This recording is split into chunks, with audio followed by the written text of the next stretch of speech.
All right. Well, so great. So everybody has the handout. I guess if you don't have the handout, you should chat Kevin and um, Kevin, Yeah, you clicked on emailed the it out again yeah. about an hour and a half ago. Yeah. Okay, so it's in people's inboxes. All right. So here's what we're going to do. I'm today teaching you what I think of as a very flexible, but more or less, I would say correct kind of approach to donors, which is honest, which is in your own words, which is forthright about money and passionate about why you need it. I've been doing this for a really long time, like again, like 40 years. I've been doing a lot more lately because I decided I was really sick of people losing their grants Mhm. under the Trump administration. And I'm like, this doesn't need to keep happening. People need to be dependent on the people who love them. As nonprofits, like we don't have a choice about being dependent, but we definitely have a choice about what we're dependent on. And I think the people who love us are a lot more reliable than a lot of grant makers. So that's why I do what I do. Plus, people are freaked out about money, and I tend to be less freaked out about money. So I'm a good person to teach how to talk to another person about money, which is what we're going to learn how to do today.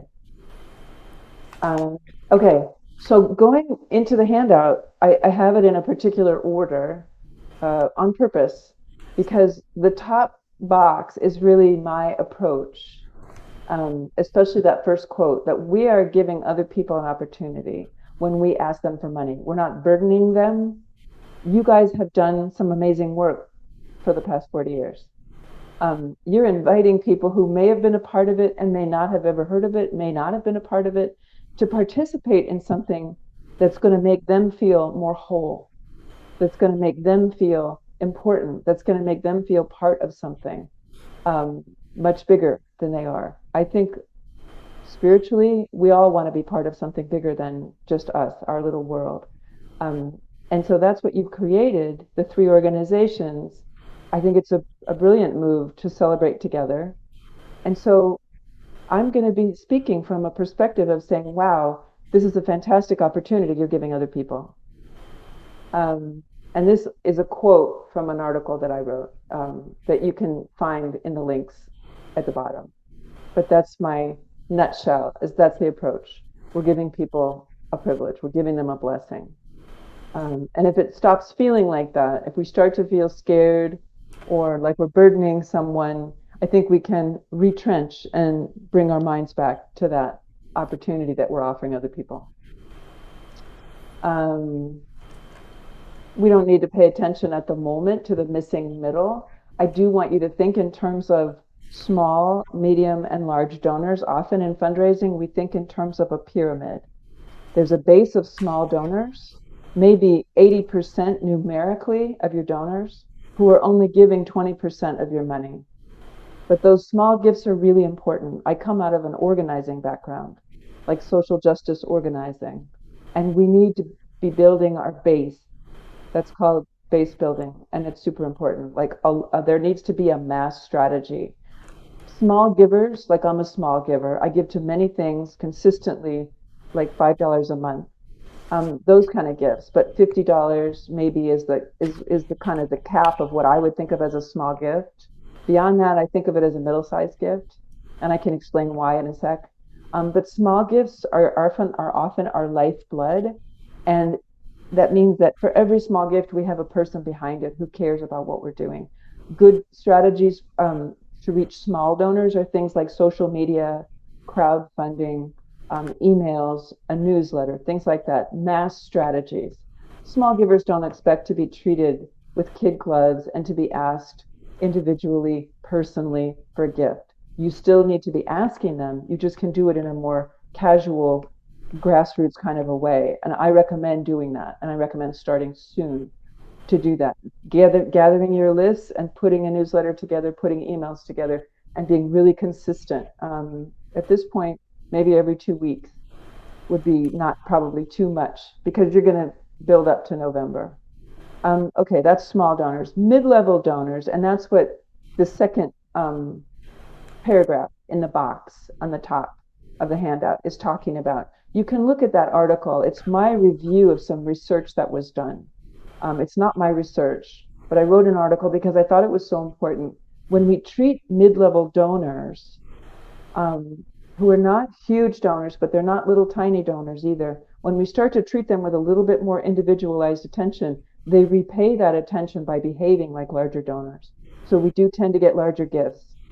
75 to $100 is probably the threshold for the bottom of a mid-level gift.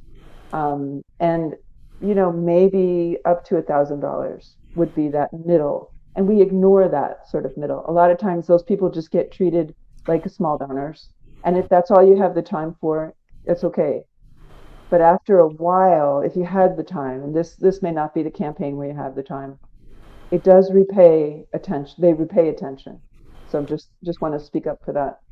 And then you've got your larger donors, which are going to often, again, with the pyramid, 20% of your donors numerically, maybe a very small proportion of your donors, small number of your donors, might give 80% of your money, 80% of that 30,000 that you're trying to raise. It's entirely possible. It's not at all strange.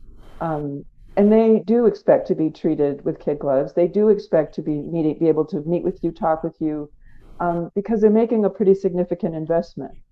Given what you're asking, hopefully they're making a significant investment. And I would say, let's think in terms of $5,000 and $10,000. And you can see that if you're only trying to raise 30,000, you're not trying to find that many people. There's a way of doing something called a gift range chart, and we're not going to go into it today, but it's a way of figuring out how many donors you need at each level. If we think of $5,000 and $10,000 donors as the people that are the large donors that we're going to be talking about today, that we're practicing speaking to today, it easily could be no more than 4 donors, 2 5,000s and 2 10s, and you're at 30. In that case, I think you need twice as many prospects.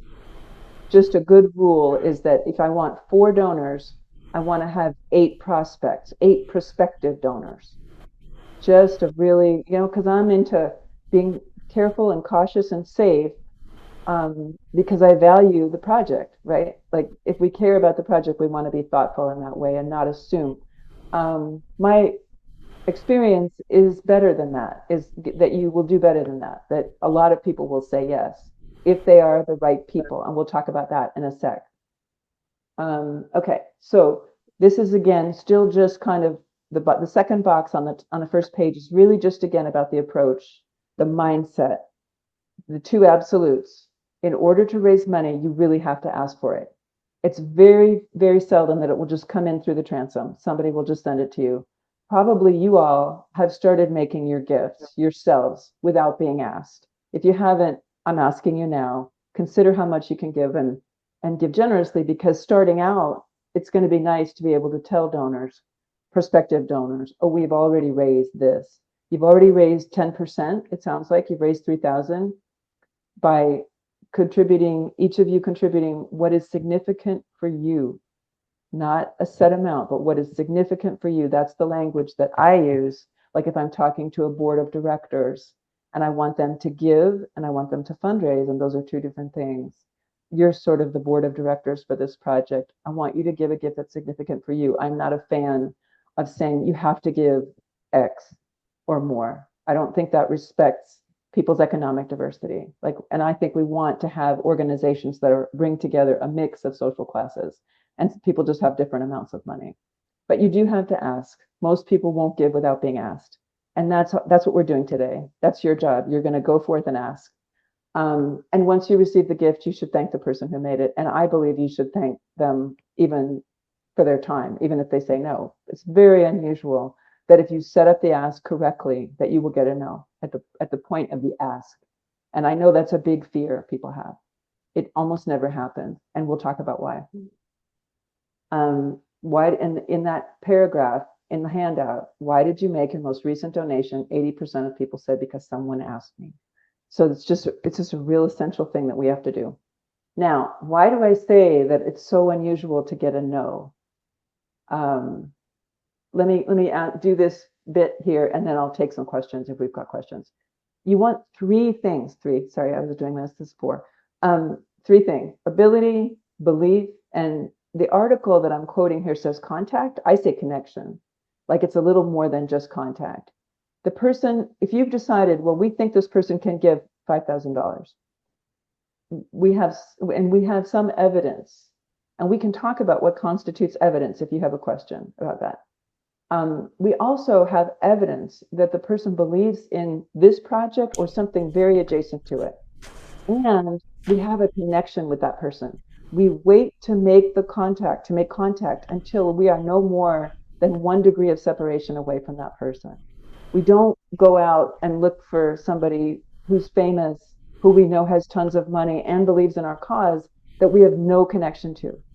It's really, I think the piece about fundraising this way that feels exhausting is the feeling that you're begging. And I think that begging feeling, first of all, when you're begging, you're not really offering somebody a blessing and an opportunity. You're in a begging posture. We don't want that. We're not begging. But a lot of times it's because people are asking someone who doesn't care about the project or whom they don't know. They're just focused on, oh, that person has a lot of money. That person might be somebody else's donor. They might not be your donor. What we're trying to do is figure out who are our donors, who has ability, not only ability though, but belief, and who do we have some connection with. And we can certainly work our connections and try to find those people and get within 1 degree of separation and get an introduction to such a person. That's totally legit, and that works. So you can see that if you have prepared the ask correctly, and that means that you have actually contacted the person whichever way makes sense, and it can be a number of different ways: text, phone, email, even face to face. And you've said, may I ask you for a gift? I want to talk with you about fire, about this project. It's happening. It's very exciting. Do something a little bit like the talk that Kevin gave to me to explain to me what's going on. May I meet with you and ask you to support this project? Now, if someone is going to say no, they're going to say no right then. Or they're going to say, no, but how much do you want? And most likely they'll give you a smaller gift, which I've heard referred to as go away money, which is like, I don't want to talk to you about that, but here's something. Okay. If possible, you want to be able to meet, because that's where you really are able to express yourself. The beauty of your soul comes through. It connects with the other person's soul. You also make a mind-to-mind contact. You show them a budget. You show them what you're spending the money on. It's in the heart and the mind of both. And it's very unlikely that at that point, someone will say no. Now, I do have a story of someone saying no to me. I was 23. I drove to Miami. I was fundraising for a women's foundation in Florida. I drove 5 hours to Miami in my Volkswagen, which was already really old by that point. And this woman had agreed to let me come to her living room and ask her for a gift. And I was so green. I was going to ask her for $500, which is really small. Even then, that was in 1985. And she said, no. She heard me out, and she said, what else can I do for you? And I said, well, as an organizer, I have a role for people. I have a job that I can give you. I have a next step, which is critically important. You all need to be thinking about that. What can people do in addition to giving you money? Don't be waylaid. You want them to give you money. But if there's a question like, what else, how else can I participate? You've got to think, how else could they participate? What else could they do? And have the web page up, and have the link ready, and have the meme ready, and have things for them to share and do and volunteer the day of. So this is how you're also being organizers. I said, well, you can apply to join my board. You could help me recruit luminaries for the advisory board. You could start a group in Miami, a subgroup that would be raising money. And I think I had one other idea. And she said, oh, thanks. And she would think about it. And when I got home, she sent me a check for $20,000. Yeah. I was like, what? Okay, thank you. And she did join my board, but she did not buy her way onto my board. She was a fantastic board member. She was active. She was really supportive of me. I thought I didn't know anything. I was so young. She was really supportive of me. She was just really there, present, like the kind of board member who like loves the project and owns the project, but doesn't take over from the director, who was me, even though I was very young. So that was my no story. It was an amazing story. It also explains the intimacy that is created between the prospective donor and the asker in that moment. It can be very strong. The bond can be very strong. Okay, now I want to take questions before we move on. How much is lost if it's a Zoom meeting? I'm in Ohio, and Hmm. I lived in New York for 30 years.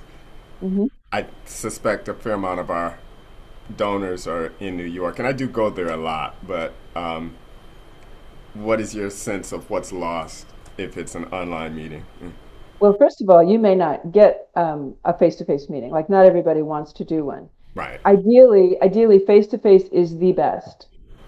Everything statistically, I think it's 50% of the time you hear a yes, which is why we want twice as many donors as we need, prospective donors. Hmm. And I don't know anymore. I don't know the statistics for Zoom and phone call and then email, and it gets less.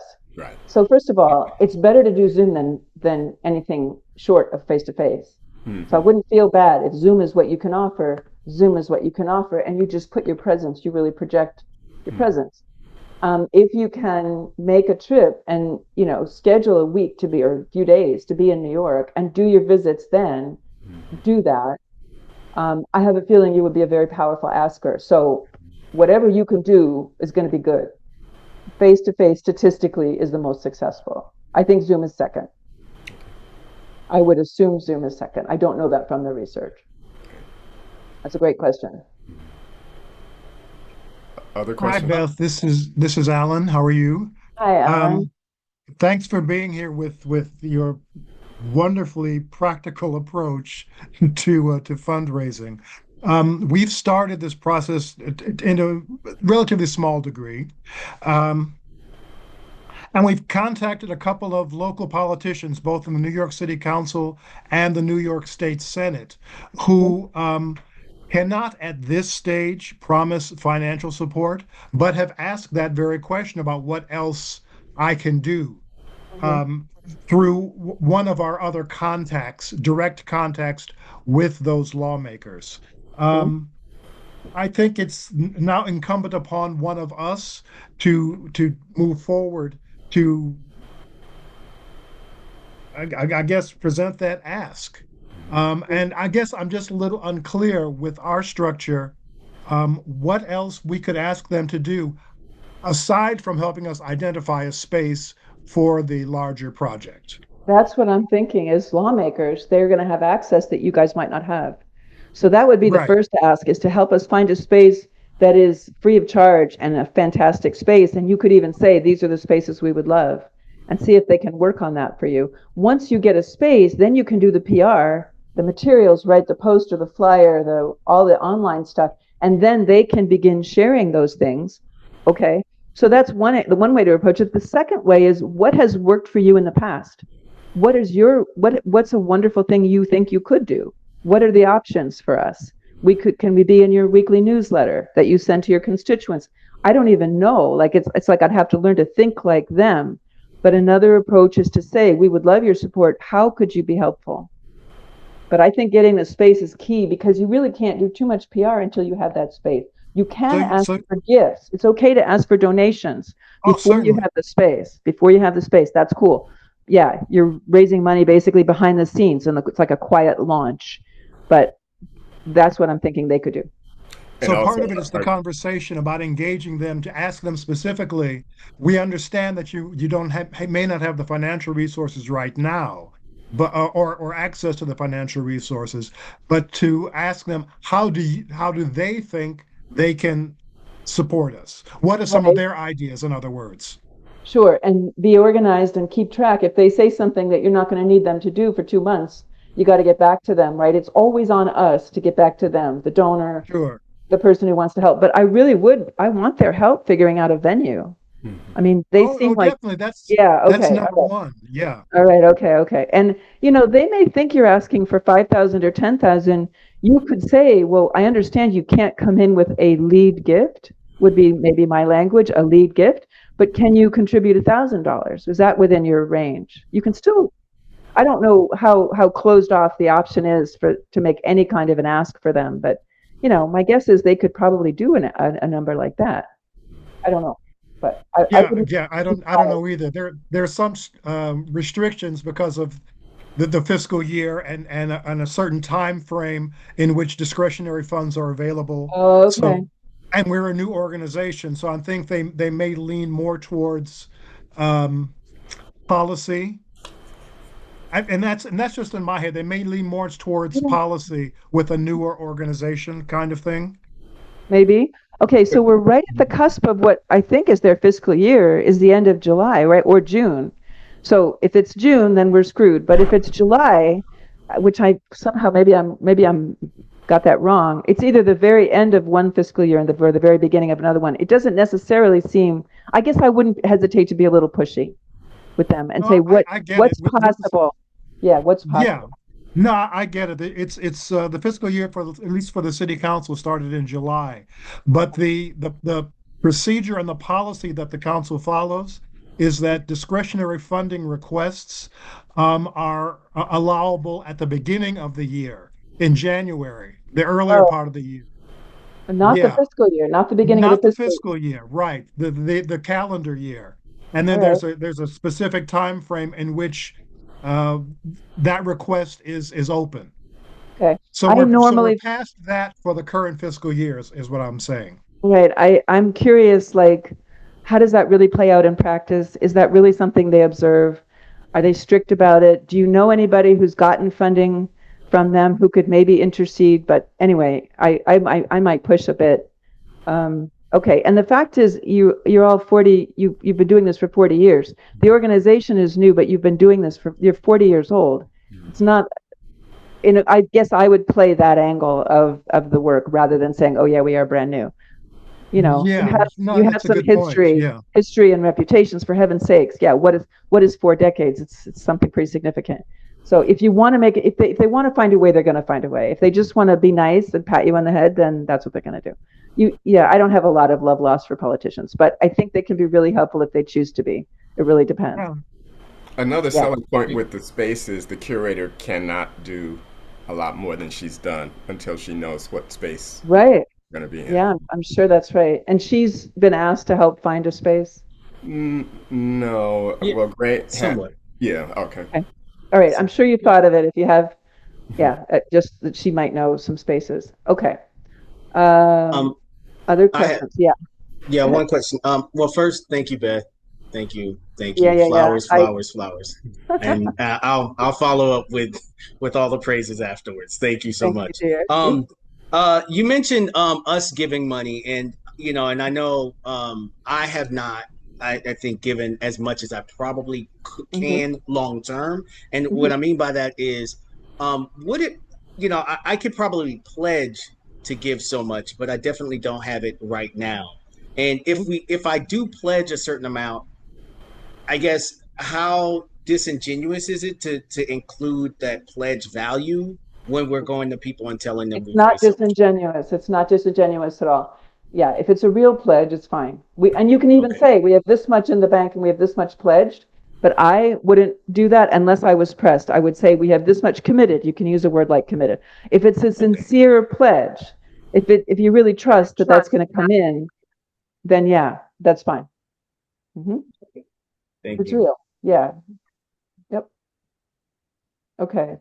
I want to make sure we get to the part where you're practicing asking and then we're coaching together. Okay. So are we are we good or are there burning questions before we do that? Okay. Jonathan, Oh, Jonathan, do you have any questions? sorry, I can't see everybody. There we go. No, not at the moment. I'm glad there's a handout, a recording, and clear information being shared. I'm sure I'll have questions or comments, but thank you so much. I like the simplicity of your message and approach. Oh, thank you. Yeah. That's great. I love seeing how it lands with different people. So now go to the second page of your handout. And this is just the first, how to set up the ask.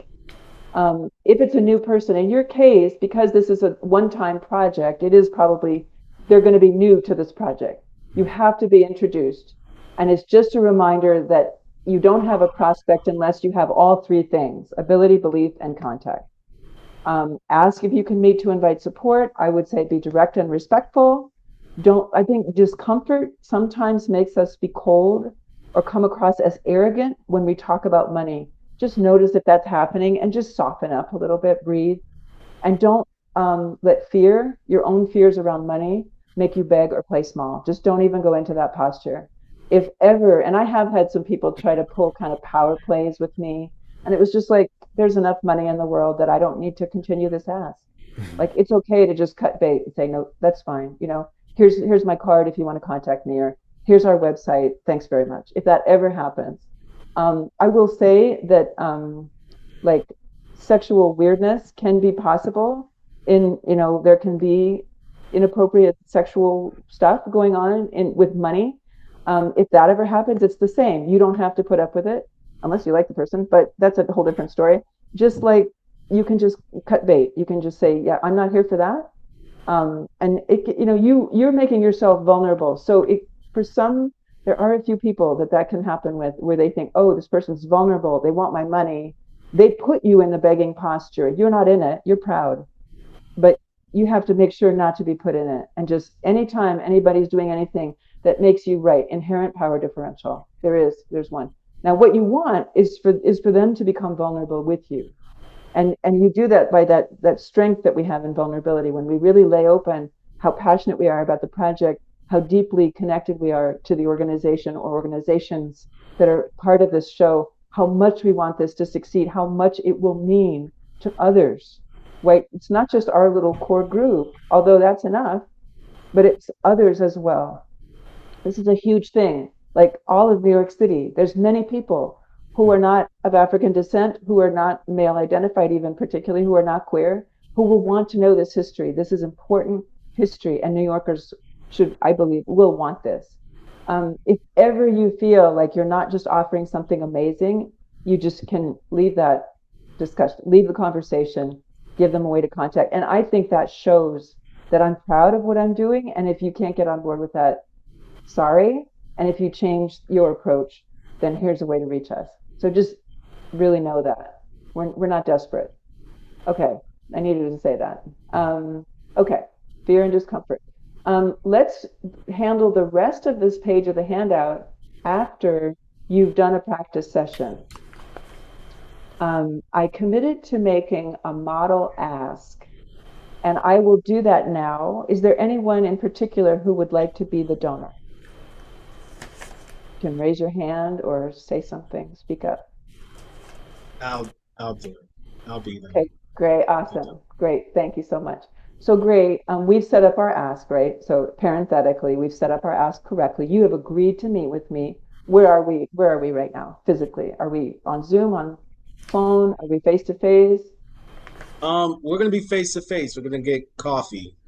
Okay, we're gonna go get coffee, like we did the last time I saw you. Yes, okay, so, yes. Okay, but not so loud, not such a loud place that we can't hear each other.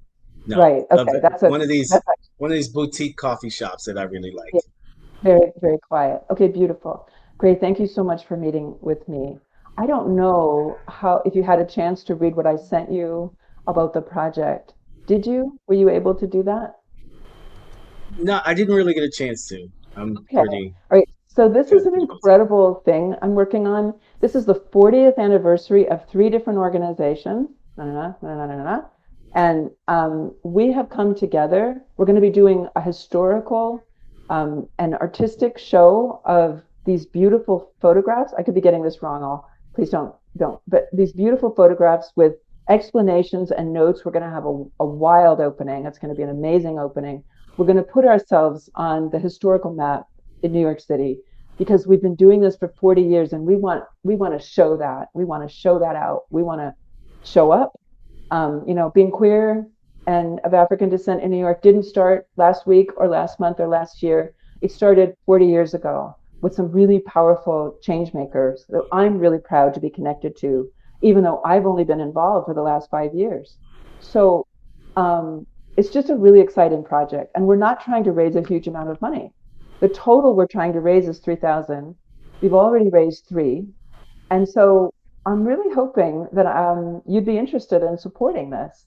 Tell me your connection to what I've been talking about. Tell me your own history a little bit. I'd like to learn more about you.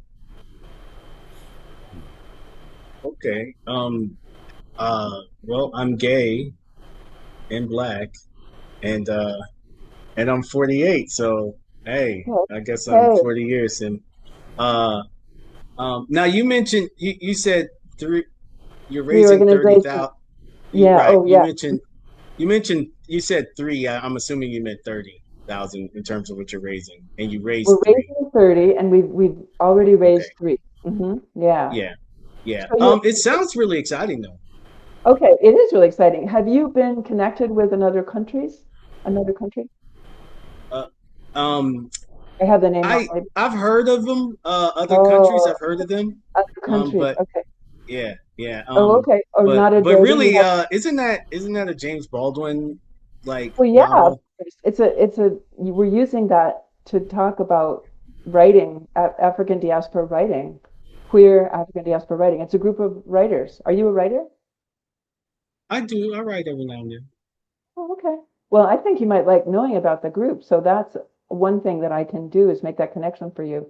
Do you know about Adodi? Have you heard of Adodi? Yes, I've heard of Adobe. Okay. Well, there's Wow. also some really awesome connections that you could make there. And then And there's they're turning GMAD. 40 as well. Oh yeah, all three. And GMAD is turning 40 as well. Wow. Right? Right. Have you heard of them? Yeah, I've heard of GMAT too. Yeah. Okay. Well, what are you connected with? What kind of communities are you connected with as a Black gay man in New York? You know, I am not that connected to many, I guess, Black gay organizations. Oh, Um, but I am Black and gay here, well, yeah, and yeah, yeah. Yeah, I maybe I mean, could. do I'm you ever feel curious about these guys. do you ever feel the need for more connection, especially to ancestors, especially to people who have come before you? Yeah, Do yeah, you? definitely. Yeah. Oh, oh. How does that feel? Like what kind of connection do you feel the need for? Um, yeah, I respect my ancestors, and I definitely appreciate sort of the struggle and the people who come before me and the stuff that they've done to to make sure I have some rights and equality here. So, I respect that. And some representation and some beauty and some joy, also that you're Mm. part of something much bigger than you might realize. But it sounds like you didn't have a bridge to connect with that. Yeah, no, I didn't. And these guys are kind of offering that. Oh, yeah, in a big way. I mean, it's not just the show, it's the community around the show. Yeah, you can totally get involved if you would like to. Yeah. Not only in the three organizations, but in helping us create the show and mount the show. Yeah, totally. But you'd really Well, like to, I think, know the people who are creating the show and putting it on. So you don't have to volunteer, but in any case, of course, we want you to come to the opening. We want you to come to the show. But it's also something if you have friends who are also Black and gay, like it would be great, and friends who aren't, for you to bring them in too and show them, like we've been here a long time. We've been doing some amazing stuff. So there's a number of opportunities. I don't want to make it sound overwhelming. Like there's some very specific opportunities that I can connect you to. And we would love to have you connect with us. We would love to have you be a part of whatever you choose to be a part of. Um, I I like think, that. yeah, the isolation that you, I think, are feeling doesn't have to be there. Like brotherhood is really present for you and as much as you would like. So I just want to let you know that. And that's what this show, the spirit of this show is really that spirit of brotherhood. Um, yeah. So, I okay, like parenthetically, Gray and I might ask, he might ask some more questions. I would say the show is going to be, we don't have a venue yet, or we do, if I need to address that. We're approaching other people of means, other gay, Black men of means in particular, although I wouldn't limit yourselves to that. If you think there's an ally, I would go for it, parenthetically. But so Gray, you said it was okay for me to ask you for support, and I think you now really have a felt sense of how important this show is, how what a landmark it is, how groundbreaking it is. So would you consider a gift of $5,000? Sure. I think maybe let me look into it. But I think I can contribute something. Okay. Yeah. What would you like to contribute? I'd love a commitment because we're all really committed here, and the show's going to open in November. So we don't have a long time. So what you can do now is really important. Um, I think I mean honestly, I don't know if I could give a commitment right now, Okay. but um but I definitely know I can contribute something. Okay. And I would probably need some time. But give me can you come back to me? Can Yes, we follow absolutely. up? Can we Sure. follow up Yeah. Well, next week? Or okay. well, actually, would yeah. Can we just follow up? What do you think? Yeah, next week is fine. That's what I'll do. I'll contact you again in 1 week. Is that okay? That will work. That should work. I'll probably Okay, have a better awesome. understanding then. Okay, sweet. That's great. And let me give you now for face to face, I'm going to give you my personal card, or I'm going to give you some way to stay in touch and find out more about the show. I'm going to give you a next step to make sure that you have information so that you know this is like a public, this is a real thing. So I'm going to leave you with something. Could be Okay. digital and it could be hard copy.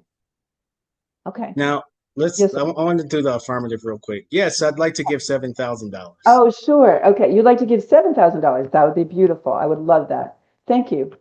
That's fantastic. So I have my laptop all set up for us to take that gift right now, if you would like to. You can also write me a check. What's your preference? I'd like to write a check Sure, of if course. possible. So here's how Yeah. you make out the check so that it's tax deductible. So that we make sure that it's tax deductible for you. You make it out exactly this way, and then I tell them that way. And in the memo portion of the check, you're going to want to earmark it for this project because we have a fiscal sponsor, because we're just coming together for this show. All of the organizations have their own standing, but this show, our way of ensuring tax deductibility is by coming in under this organization. So in the memo portion of the check, you want to put the name of this project. Okay, Okay. that sounds great. Now, do you want to be involved in any other way? Do you want me to connect you up with anybody at this time, or is that what you would like to do? Is just make the financial gift? Yeah, let's. I'd like to make the gift right now, but just keep me informed. I definitely need to know, how you guys are Yeah. using this. Oh, absolutely. What are some next steps in regards to this? I mean, am I allowed to go to the show and No, you're going exhibit to be it? coming to the opening. Of course, you'll be coming to the opening. If it's okay with you, I would like to put you on our mailing list so that you would be getting regular updates. That's how we're staying Okay. in touch with most of our people. And then, Okay, of great. course, we're doing social media, and these are our channels. Blah, blah, blah. Speaking of how we're using the money, I forgot. Let me give you this budget printout that I have. Here's how we're using. Here's who we're going to for the money. This is the general categories of individual donors, maybe a foundation or two, etc., and the income. And then at the bottom, here's the breakdown of how we're using the money. I just want you to know that so that you do know Thank how the you. money is being spent. Yeah, that's really important for sure. And I mean, our books are an open book, like any 501c3, like anybody can ask questions about our financial situation. So please feel free to ask. Don't ever feel like we wouldn't want to tell you. If you know other people who would like to contribute, please let me know who they are. If you and I can go together and make an ask, or I can make the ask, or you can make the ask. Either way. But we definitely have a spot for a few more donors before we can reach that 30,000. But with your 7, like we're at 10 now, so that's fantastic. Thank you. I'm excited. Yeah. This is Yeah, great. I'm so glad you're excited, right? Me too. There's just a lot to do before November, and it's just going to be really exciting. Again, if you have any volunteer hours, we've got awesome ways to participate. But it's going to be a beautiful experience in November. So the date is blah, blah, blah, of the opening. And so right now, I want you to put that on your calendar and on the calendar of anybody else that you want to come with you, because we're going to have a full house on that opening day. Thanks. And there's going to be regular events during the run of the show. We're going to have some people speaking and some activities also. Okay, so great. All right. Yeah. All right. And I need to go, but you're paying for this coffee, right? Yeah, absolutely. That's fine. All right. And it's, by the way, that's not always a given. You don't have to necessarily pay. It's like, no, you're Yeah. paying, aren't you? Yeah. No, no, that's fine. We didn't figure that out. Most likely, we've already sat down. We've already gotten our own coffees. Okay. Right. Let's hear from people. Any questions about what you witnessed? Thanks, Gray. That was really good. Man, you were really hard on me at first. But I would put in my calendar that when he did the hard ask, the like, I'm not sure, I'm not committing, definitely would get in touch with him in a week. It's really on me to do that. Okay. Jonathan, that's a And question. yeah, I see the question. Somebody has to be coordinating these asks. Somebody has to be not only receiving the money, but making notes, keeping a little bit of a record of the donors, what they said, those kind of conversations. And somebody's tasking different core members with different donors, right? You don't have to be supplying your own donors. Hopefully you're going to generate together a list of potential donors and then parcel those out to different group members.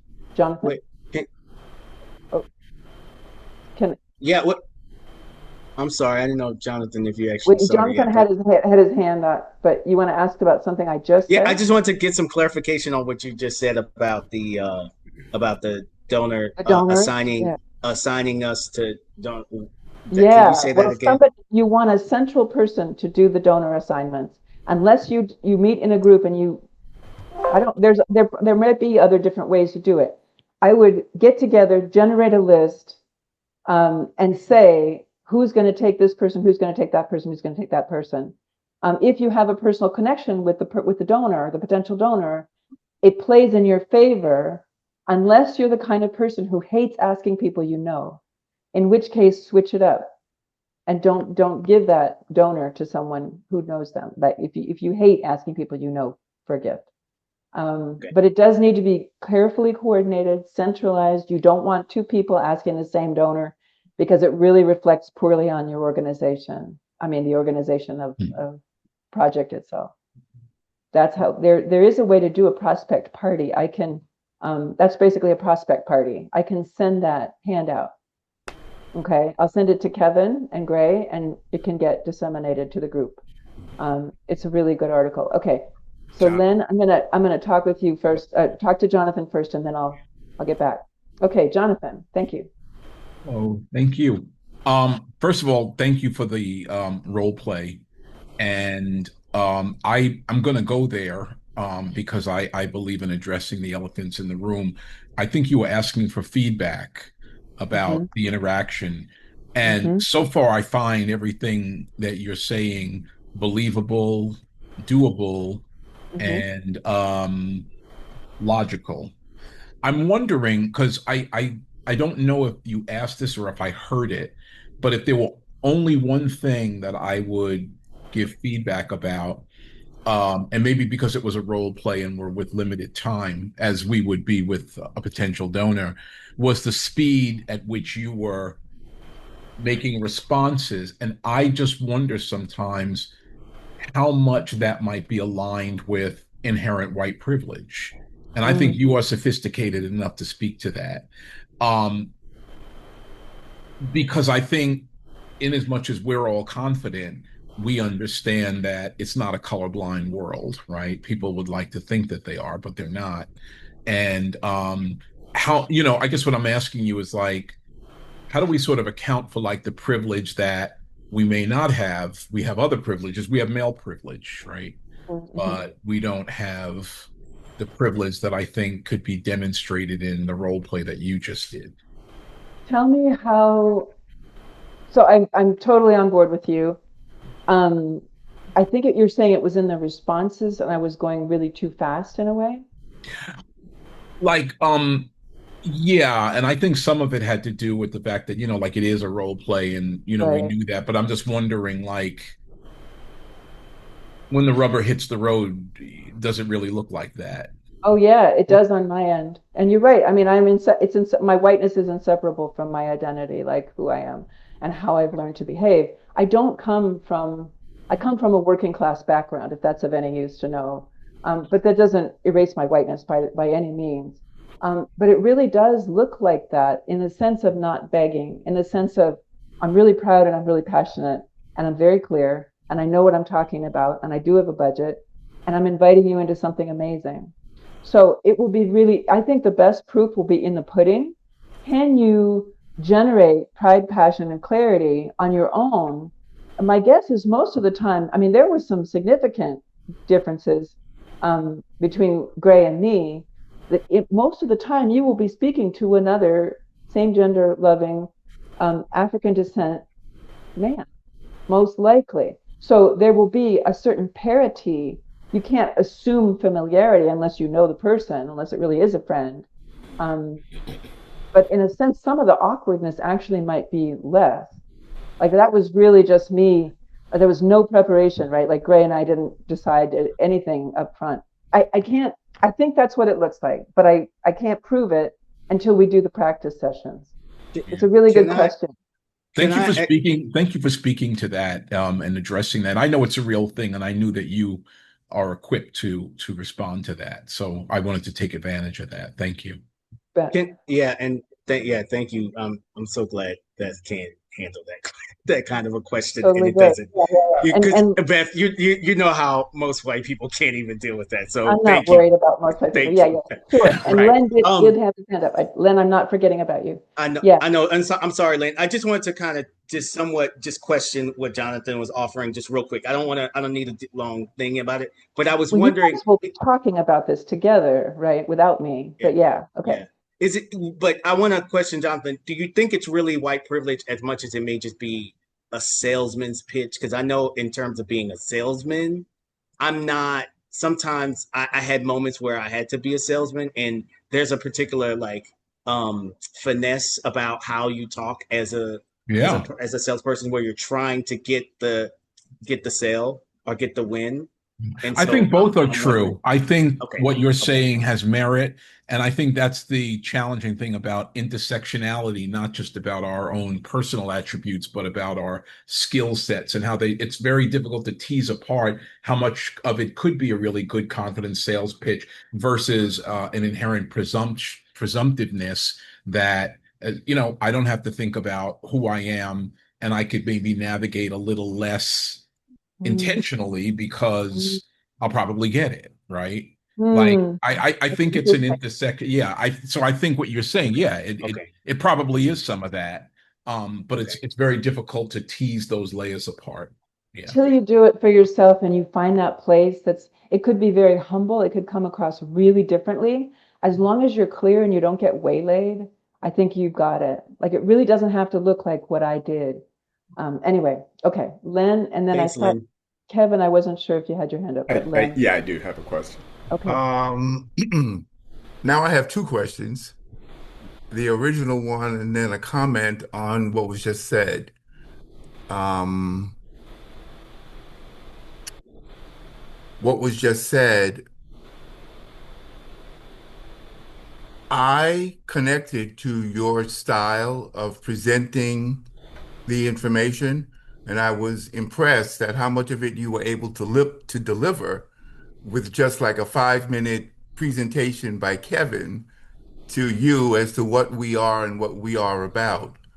So I thought in the role play you did well to sort of come to the coffee table, the table with coffee, um, with enthusiasm. And that's how I took it. I saw Mm, it less as a black and white person talking and one having privilege and perhaps one not having as much.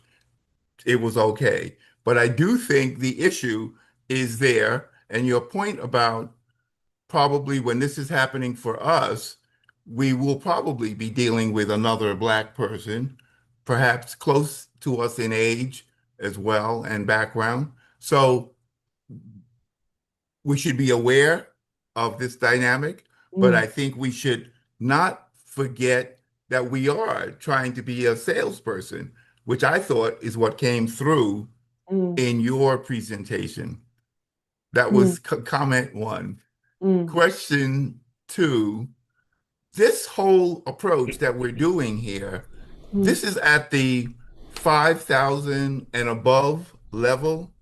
God willing, yes. That's what Yeah, how for sure I would use it. If you have those gifts raised, you can go below 5,000 and do this approach with people from 1,000 to 5,000. Mm-hmm. because um, we have been creeping along doing this for several months, and I have made my own little dribble drab donations to the Mm-hmm. process. And I've also, as we've come up with interim letters, right now we have a great one that Alan pretty much put together that we are now sort of using as the official big outreach letter. We put our names on it. We take his template, put our names on it, and send it to our individual list of people. Mm-hmm. I've done that, I think, at a smaller level. Mm-hmm. But what you described in this role play was the real personal thing, and I think Mm-hmm. it's great. I think it was wonderful. I'm Mm-hmm. looking at your notes where it says, what is it? Those three things, ability, belief, and connection, that if we can get to that level where we're doing the one-on-one with someone, I think this could work. Yeah, Mm-hmm. so now I'm a little concerned that since I've sent out many, many smaller things, Mm-hmm. I'm not sure Mm-hmm. if we Mm-hmm. generate another list, Mm-hmm. am I duplicating some of the people on this secondary list that I might create? Because I think some of the people in my earlier list could participate at the $5,000 level, but Wow. I didn't know that. So I just Right. sent it out to people. So Sure. anyway, That's yeah, not a problem. No, a person who's given before, especially if it hasn't been like last week, is a very fine person to ask again. And you can say, we're ramping up, we're getting really close to the date. We have a much clearer idea of our expenses. You were very generous. I really appreciate you're one of our very first donors. We are, because of you, we are able to say we've raised a total of $3,000. Would you consider a gift of $5,000? Would you now yes, consider a okay, gift? You have seen what we've done with your money. You have seen, you don't have to put it that baldly, but you have seen that we have put your money to good use and it's already attracting other dollars. Would you now, can I, but first you would have to get permission. So you'd say all those things, but then may I ask you, would you be willing to sit with me over coffee? Would you be willing to have a phone call? Could we have a Zoom meeting, depending on where they live? There's nothing wrong with what you've done, Lynn. yeah, okay. So It's beautiful. the Yeah. real answer was basically all of this is for the 5,000 level and above. Till you reach what you need to, and then you can, such a wonderful, we called it a one-on-one. In organizing, we call it a one-on-one. So one-on-ones are how you bond people to an organization. You don't even have to be talking about money. You can be talking about all showing up for a protest. You can be talking about organizing to feed people. It doesn't matter. But one-on-ones are where it's at, and including around talking around money. It's just too often the money conversation gets left out of the one-on-one universe. Yeah. So right now, I encourage you, because time is of the essence, challenge yourselves to see, who do we know who could give 5? Who do we know who could give 10? You notice I'm not saying who could give 30. I don't think you want one person to give 30. There's a real damaging thing that happens. If your like Adobe might need $30,000 because it has a goal of $100,000, but you don't want one person giving $30,000. Just, I can talk about why, but I think you can feel how deadening that could be and how damaging that would be. You want it to be held by a number of people. So 30,000 is not a gift I would go for. 10, possibly 20, but not the whole amount. And I can, since you're fiscally sponsored, you're okay. If you were your own 501c3, you could actually run into trouble with the IRS if you have one person giving basically the majority of the money. It's called tipping. So you don't want that. Okay, Kevin had his hand up. A couple things. Can you say a little bit more about that initial like invitation? Like, what are you telling the person? Sure. the meeting is Right. for. 'Cause, Okay. yeah. Yeah. Okay. So Kevin, you and I are going to do this just for a second. We're not going to do an ask, but I'm going to set it up with you. So, how do you and I normally communicate? I've gotten you on my list. I've said I don't mind asking people I know. I want to ask Kevin. Let's say by So, email. Yeah. okay, you and I communicate by email. So I email you. I said, Kevin, I am doing something so amazing. I'm participating something that is just lifting my heart up. I really want to talk to you about it. We've known each other for a long time. I don't talk like this about everything. Would you meet with me to talk about supporting this thing? I'm a supporter. It's very important that you all be a supporter. It's important that you make some gift. It's significant for you, but I'm parenthetically speaking. So when I tell Kevin, I am a supporter and I want you to become a supporter with me, but I want you to really feel it. Will you meet with me? Okay. Okay. Now that's my language. Right. That's my language. I don't come out of a sales background. I was interested that you thought it was like salesy, which is to me a little bit too bad, but it's like I'm an organizer and I'm really clear and I'm really honest and direct with people. So I know that can come across that way. And maybe, who knows, maybe I'm a salesman. And is the mystery to raise the curiosity, like not mentioning who it's going to be about or details of the project? I would tell you quite a bit about it. Jonathan is also right in the sense, in terms of being right in a number of ways. He's right that I'm compressing a lot. So no, I apologize. I'm assuming that you just can read my mind. No, I would say, here's the link to the project. Okay. Here are the three organizations, and I've been a part of one of them for a long time, and I think you've even done X and Y with another. No, I would go into some detail. I want there to be something exciting that I can talk about during our meeting. So in a sense, there's a slight mystery, but no, I don't leave a lot to chance. I don't leave it to mystery. I'm really glad you asked that question. Okay. Now, Ray had a question. Yeah. Are you good? Yeah, I'm good. Okay. Titled reward, not important. Not important. Okay. You can create those statuses if you want to, not a problem. How important is it? Lots of enthusiasm. Why would it not be right? How would it ever be a problem to lead with a lot of enthusiasm? Unless the person is really depressed or something and enthusiasm is very triggering to them or something. I can't imagine. Okay. If I'm going to do this, I'm going to be enthusiastic about it. Okay, so I was more asking how important is it to lead with the enthusiasm? Well, as opposed to what? Maybe I should ask you as opposed to what?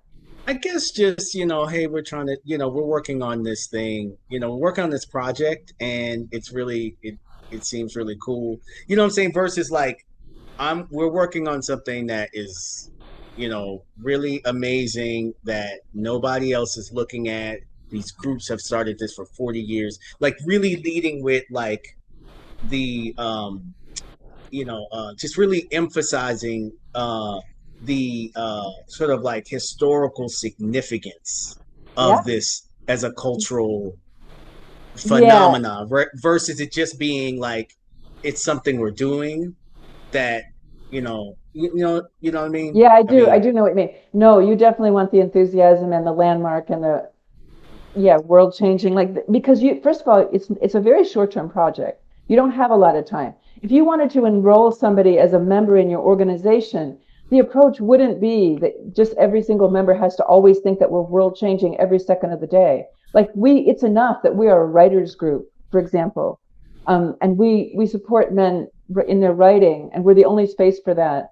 And we've been meeting for 40 years, and we're awesome.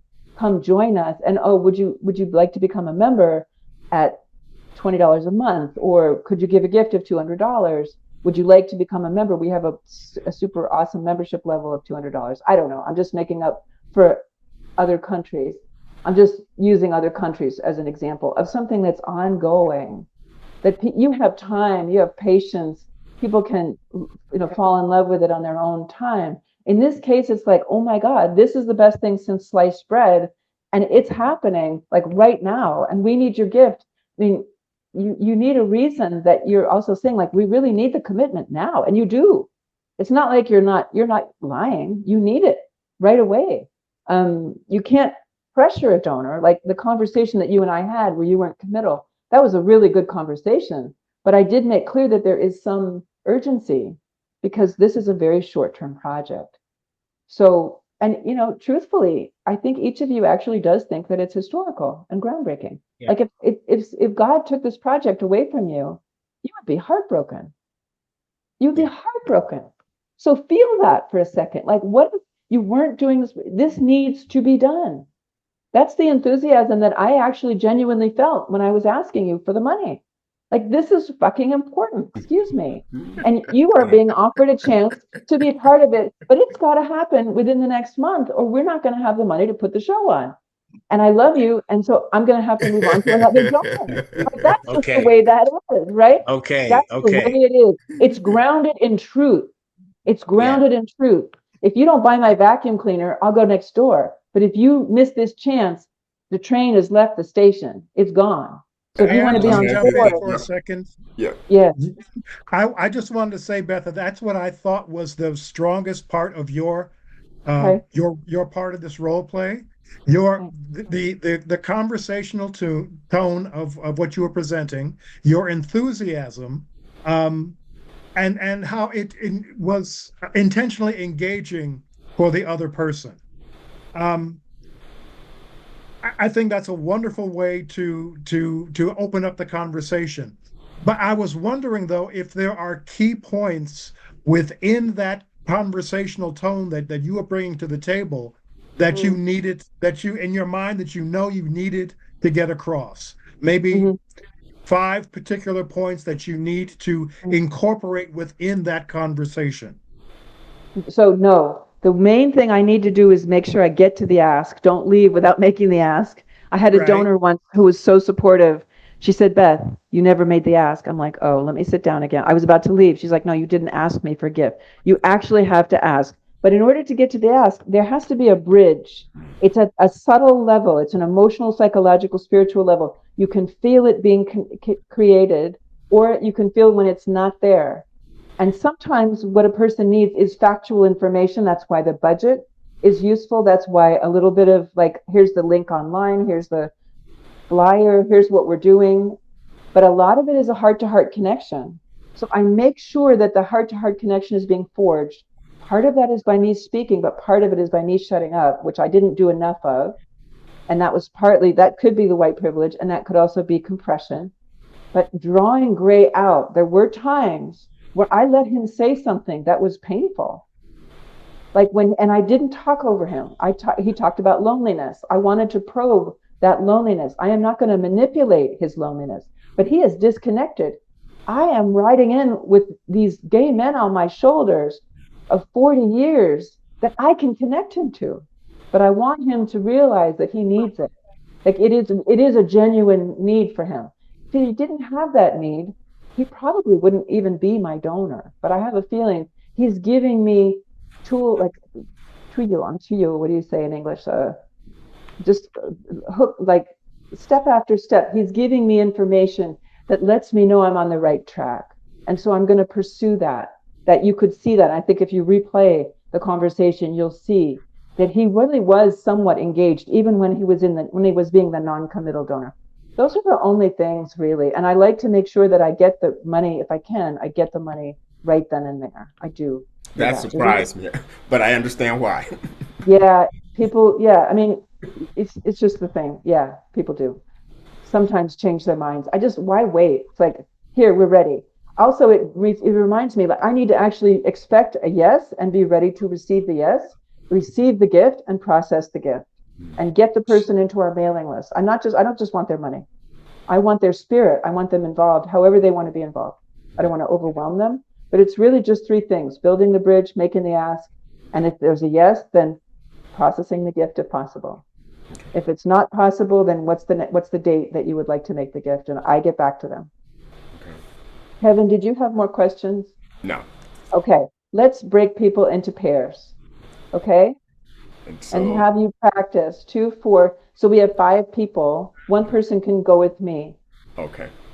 Okay, so break us in. Hold on. Let's do 5 minutes each way. You're going to each, and the ground rules are, this is a gift for 5,000 or more.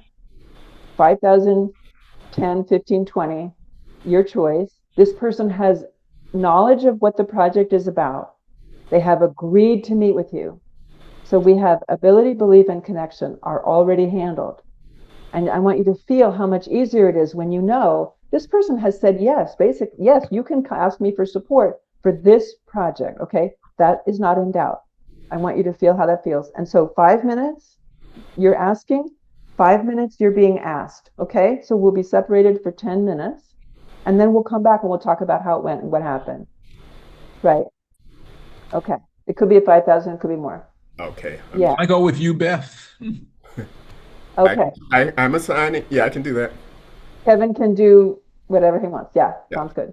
Okay, thanks, Kevin. And thanks for keeping time. I'm sorry to ask you to keep time. So Lynn, you and I will be together. So we'll Oh, stay in this meeting. I okay, don't great. I don't Thank see a you. way to open a different room. Okay. Alan, come to room one. Yeah, yeah. Hi. I had to check it for a second. Let's go. Maybe I.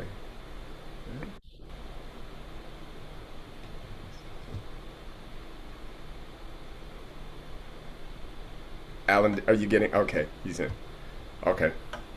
So it's So it's you and me. which one do you want to do first? Let me ask you first. Okay. Okay. Kevin, so good to see you again. I'm so glad we have this opportunity. You too, Lynn. Thank you for the invitation. You know why I'm trying to contact you, right? Yeah, it sounds like an interesting project, but I did want to get understand a little bit better. We've circled each other so long, in our separate individual lives, but you know that I've been involved with other countries, and you may have heard of GMAD, Gay Men of African Descent, and even Adodi. Mm-hmm. But those three organizations, um, I'm most familiar with other countries. Those three organizations, we found out, they're having their 40th anniversary, each one of them this year. So we decided to pull together some kind of cultural, memorial, historical relevance project for all three organizations. And we're calling it Fire, Mm-hmm. Spirit, Body, Word. Mm-hmm. And we want to put together, something to debut in New York in the fall, Okay. but maybe that can move around the country. So And yes. and what when you say debut, what will is it a production or what like a musical, a play, or what will it be? Well, no, it's going to be sort of like a museum exhibition. Oh, This is okay. how we're thinking about it now. Okay. We're trying to raise money to put together memorabilia, panels, explanatory material, visual material that is taken from all three organizations over these 40 years. When I think about it, it's even hard for me to believe that it's been 40 years. Yeah. And yet there's so much stuff that's been accumulated for the three organizations. So we've actually created 8 panels already. Mm-hmm. We previewed these 8 panels just recently at other countries' summer solstice, which was Okay. held at the LGBTQ Center. Okay. And we also sent them down to a retreat that Adodi did in Pennsylvania, I believe it was. Mm-hmm. But that is just the beginning. Okay. We want to develop this even more, put more memorabilia into displays. And when we get a venue that we can actually work with, we want to be able to put things in the venue that are like interactive. Okay. So it might be going all around the walls of this venue Oh. because right now we have panels on easels Mm-hmm. so that they can move around. Okay. But in the permanent place for the exhibition, we'd like it to be kind of museum quality. Okay. So yeah, and our budget is about $30,000. Okay.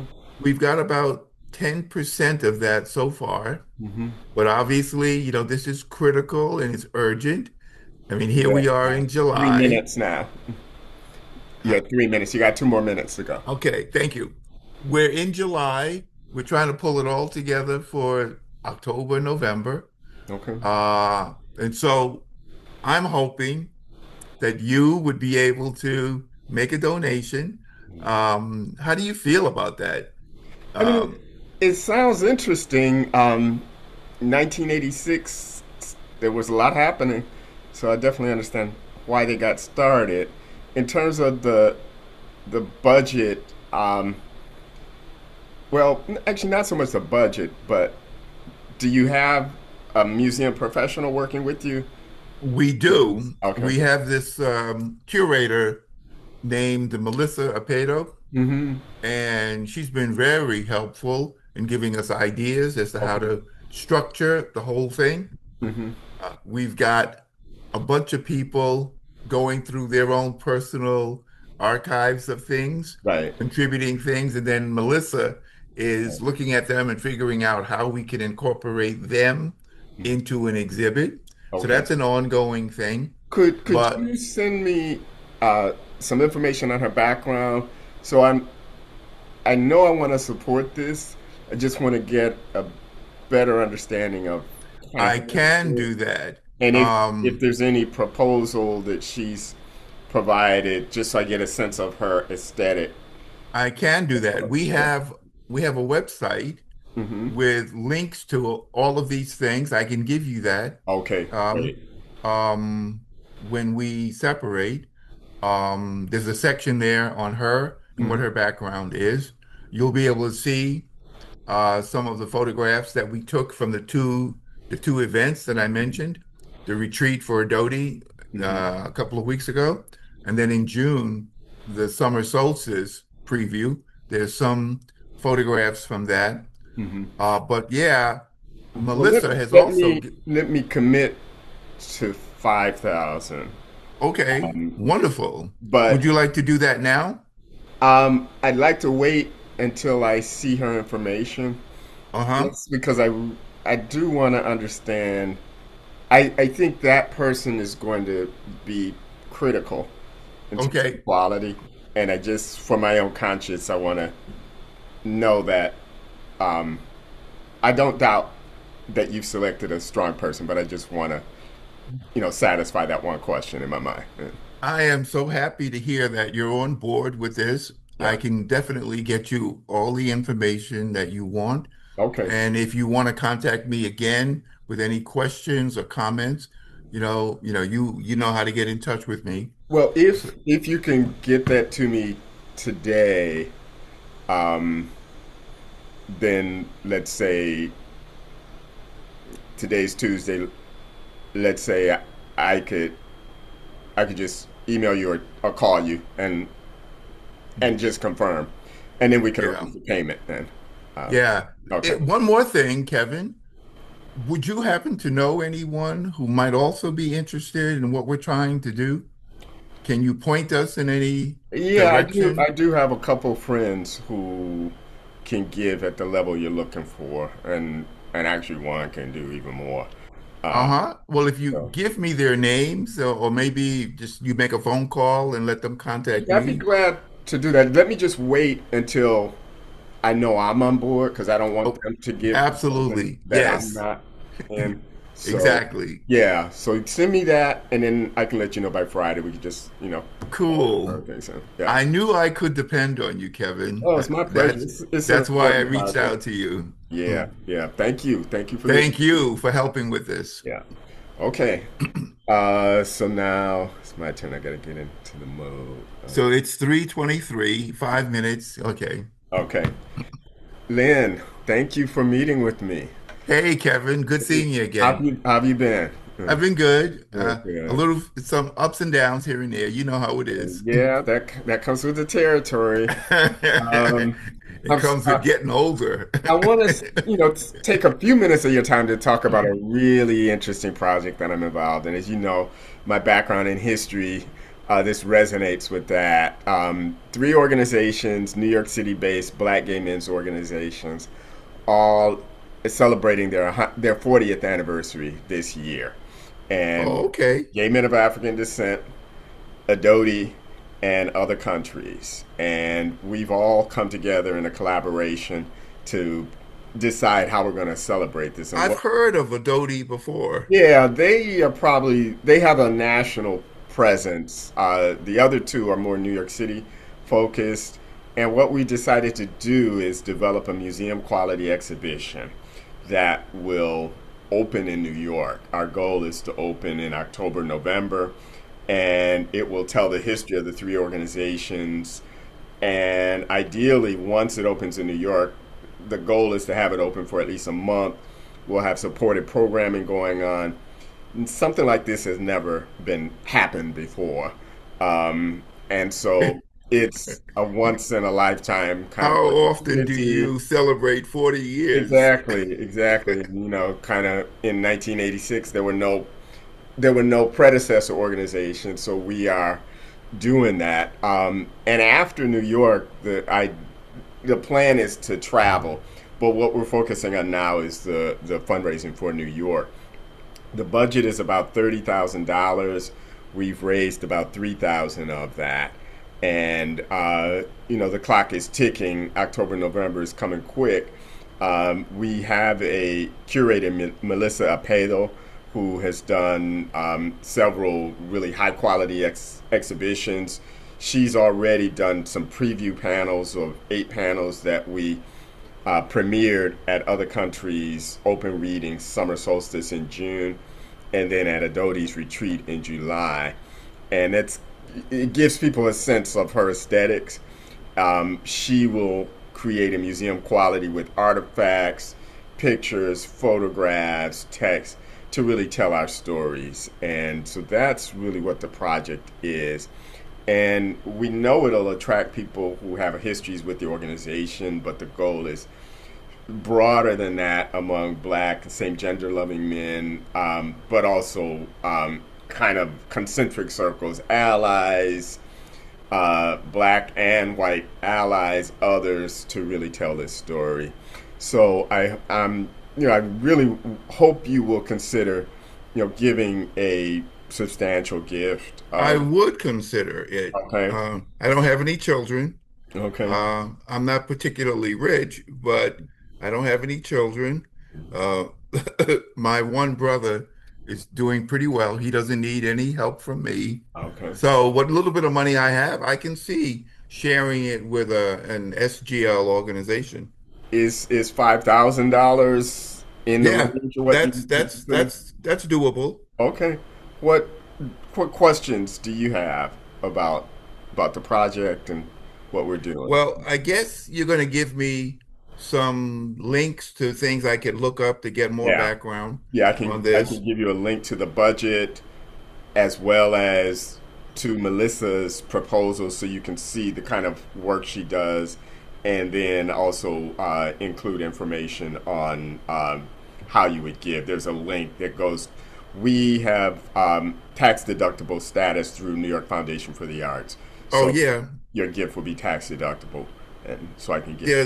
that makes a lot of sense. Yeah. Yeah, I would really appreciate that. Okay. I actually, you've made me kind of excited with this. I'm going to talk to a few people I know to see if maybe they would want to come on board as Okay. well. Well, But feel free. Yeah. once you give me the links and I get a chance to read it, Okay. I'll kind of share that with them. Okay, and the link to New York Foundation for the Arts, you can make the donation right when you're ready, once you receive that. And if you could just either text me or email me once that donation comes through, and then that'll allow us to really keep up on things. And Absolutely. I have a question. If mhm. I go to to you or to the link for NIFA to Mhm. see the progress? Yes, you can see that. Yes, it's Okay. there. When you go to, there's a project page. If you go to NIFA and you search Fire, Spirit, Body, Word, our project page will come up. And on the front of it, there's a bar chart that shows how much we've raised and how much we need to raise. That's a And catchy title. What was it? Fire, Fire, Spirit, Body, Spirit, Word? Body, Word. Kind of represents the three organizations: Spirit, Adodi, Body, GMAC, because they focused a lot on Black men's health, and then Word, other countries, which is a writing workshop. Makes a lot of sense. And Fire really pulls on the, kind of the transformative nature of fire, but also takes from the name of a 100-year-old journal called Fire that came out in 1926 during the Harlem Renaissance. That Was had that one Bruce first, Nugent? yeah, Bruce Nugent. He had Yeah, yeah. one of the first bisexual characters in a story by a black author was in that. So we're bringing together a lot of historical It connections. sounds like you Yeah. guys are really doing something important. Well, thank you so much for meeting with me. I'm going to get these links to you as soon as we finish. Let me know if you have questions. And then I'll be glad to follow up with your leads. Okay, well, Yeah. thanks again. Okay. Okay, you be good. Okay. Take care. We went a little bit over. Yeah. We went we went about 7 minutes. Yeah. But that's okay. I thought we did good, I each feel, one of us. yeah, I felt comfortable, because I know you. But there's a lot to be excited about. So, There is. that No, there is. as I talked, I was thinking about quite a And that enthusiasm should come through, yeah. Yeah. right? Yeah, let me bring everybody back. Can't see a way to message them and let them know. Do you just cancel their breakout rooms? What do you do? Yeah, I can send a message to them. I think it says. Can't see how to do it. This is the first time I've done the breakout Hmm. rooms. It says breakout message. This is Yeah. really important that she took Um, the time to give us this.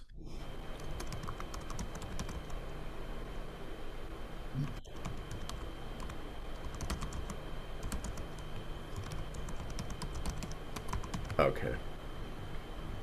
So I just let them know we're going to come back in 60 seconds. From Kevin Magruder to everyone. There you go. So Look you at got that? I got that message, yeah. Guess it didn't come to me.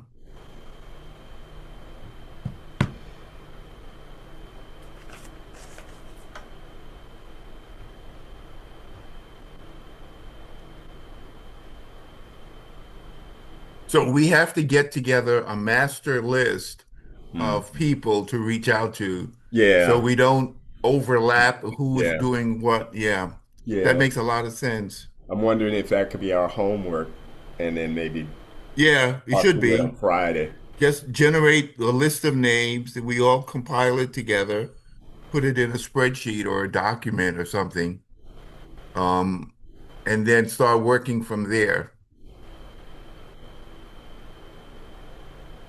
Okay. I'm going to bring people back. And let's see, we're already in the meeting. Hmm.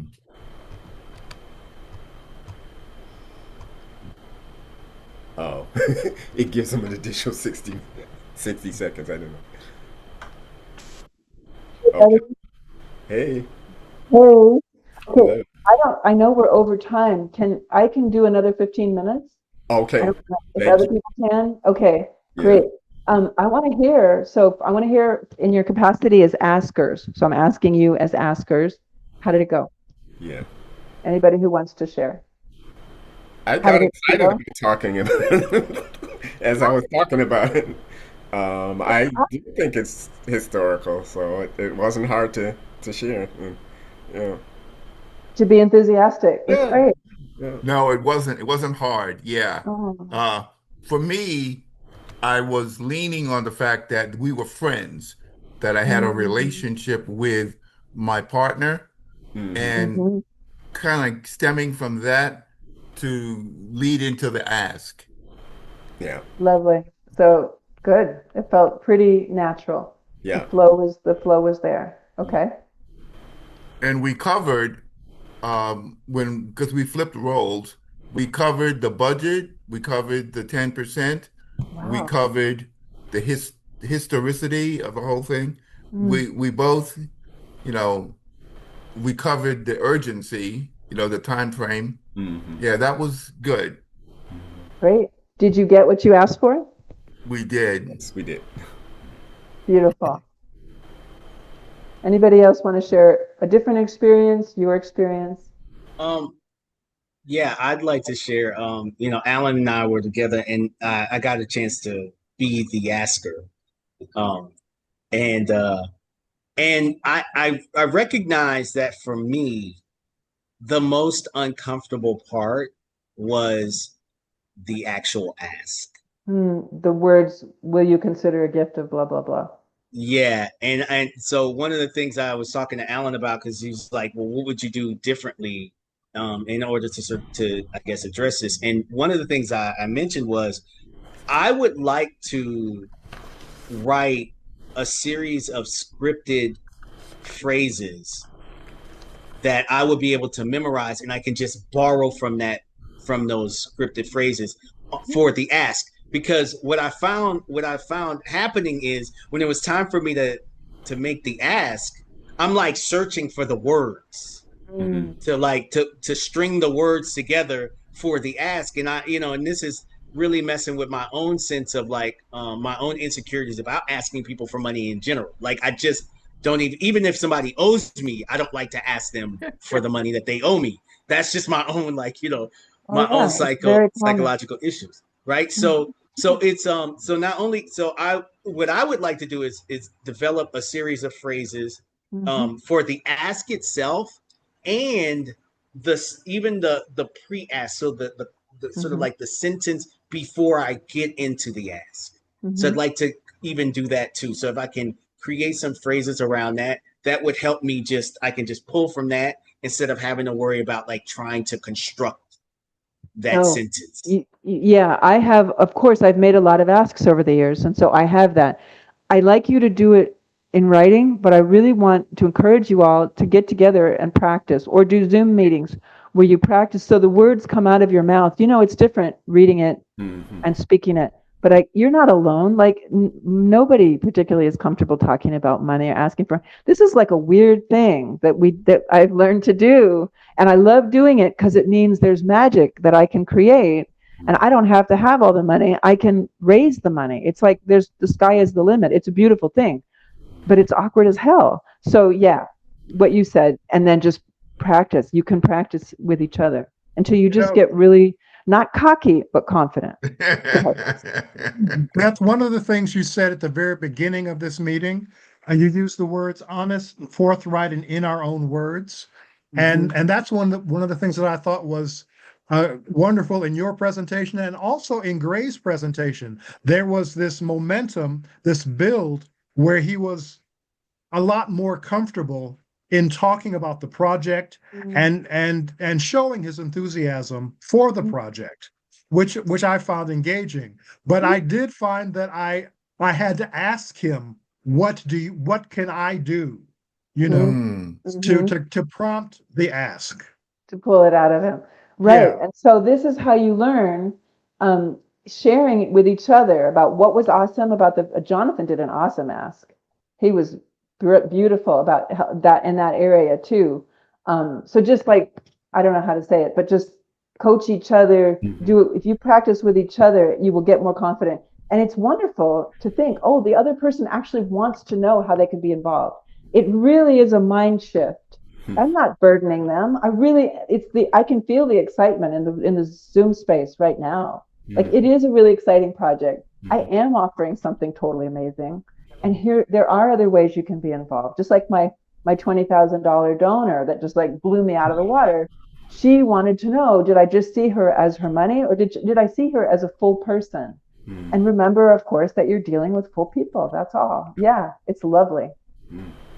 I want to take a minute. I want to make sure I highlight the second page of the handout. There is a place where I do give a little bit of language. And the second section, so we have how to set up the ask, how to handle common responses to your ask. When you get a yes, do not be surprised. Don't act surprised. You can be thrilled. Don't go, oh, really?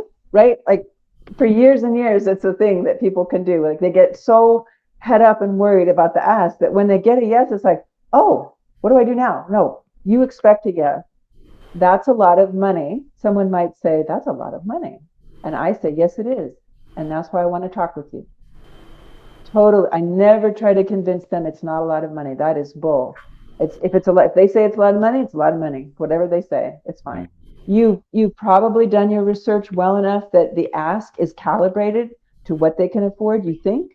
It's always a guessing game. It's always a guessing game, unless the donor says, ask me for this, which is sometimes possible, but probably not what you're going to have. That's a lot of money. Yes, it is. That's why I wanted to meet with you. And the donor might say, I can't do that much. And there's no negotiating, there's no bargaining.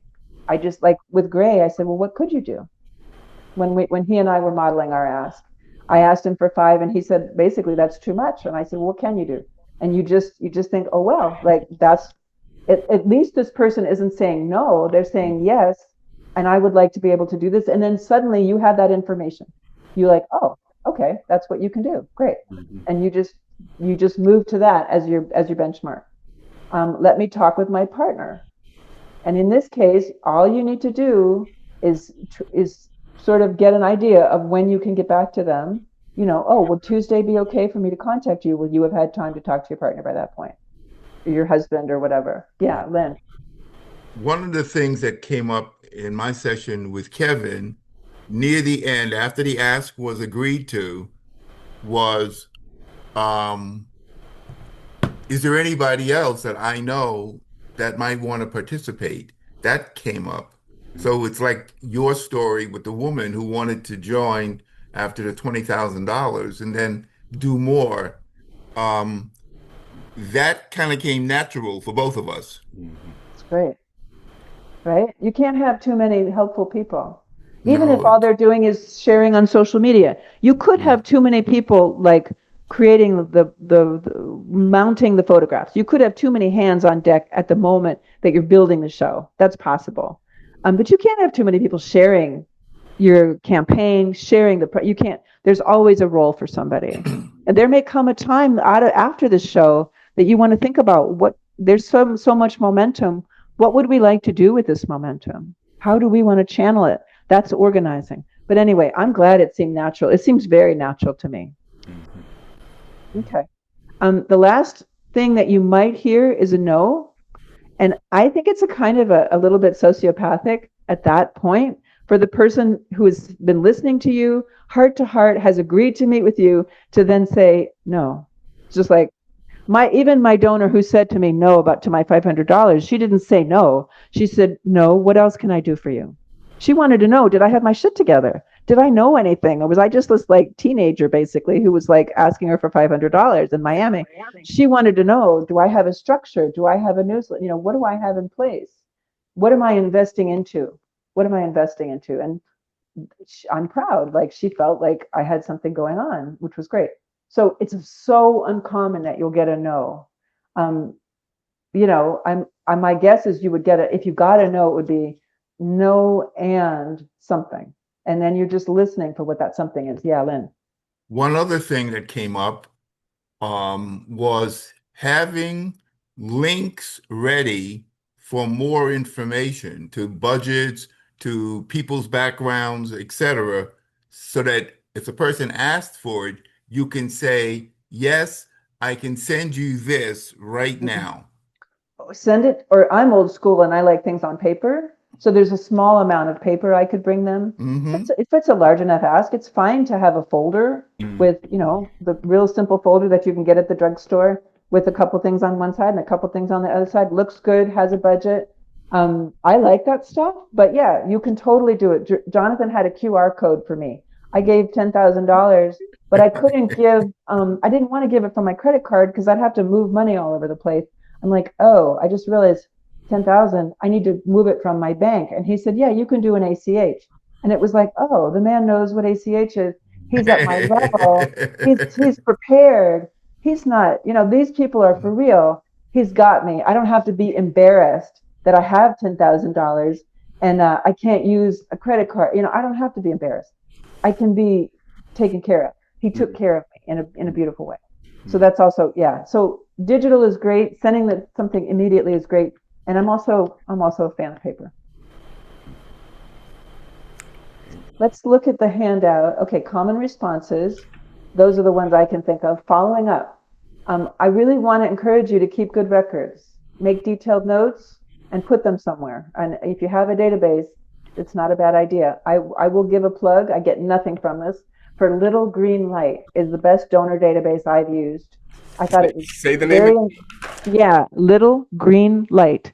It's not terribly expensive. I thought it was really customizable, that it was really easy to use, intuitive. I'm not a super IT person.